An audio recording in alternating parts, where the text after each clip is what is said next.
Automatic machine جو ہے جی automatic washing machine کا مسئلہ یہ ہوتا ہے کہ اگر اس میں یوں یہ طریقہ کار ہو کہ پانی آیا، آپ نے اچھی طرح گھمایا، مشین گھمائے، پانی نکال دے اور اسپن کر دے، پھر دوبارہ پانی لے نکالے اسپن کر دے، پھر پانی لے نکالے اور اسپن کر دے. اگر 3 مرتبہ پانی اس طرح آئے نکل جائے اور 3 مرتبہ مشین اسپن کر رہی ہے تو بالکل صحیح ہے، کپڑے پاک ہو جائیں گے.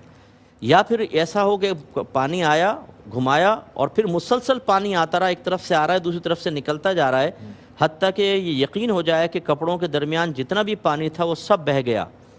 تو پھر اس کے مطلب نجاست بھی ساتھ بہہ گئی ہوگی، تب بھی پاک ہو جائے گا. لیکن اگر طریقہ کار یہ ہے کہ پانی آیا، ایک دفعہ گھمایا، پھر اسپن کر دیا، آپ نے کپڑے باہر نکال لیے، تو یہ ایک دفعہ دھونا اور ایک دفعہ نچوڑنا ہے. حالانکہ 3 دفعہ دھونا 3 دفعہ نچوڑنے سے کپڑا پاک ہونا چاہیے تھا، پھر یہ ناپاک رہے گا. اس کا بہترین طریقہ یہ ہے کہ پھر اگر اس طرح کرتی بھی ہے مشین، ان کپڑوں کو نکال کر ایک دفعہ ٹب کے ذریعے یا بالٹی کے ذریعے اس پانی کو جاری کر دیا جائے. یعنی 2-3 جوڑے ڈال لیں، نل کا کھول دیں، پانی کا کوئی حصہ، کپڑے کا کوئی حصہ پانی کی سطح سے باہر نہ ہو، ہلکا سے دبائیں، تھوڑا سا پانی بہہ جائے گا، یہ پاک ہو جائے گا. اس طرح سارے کپڑے دوبارہ پاک کر لیں. اچھا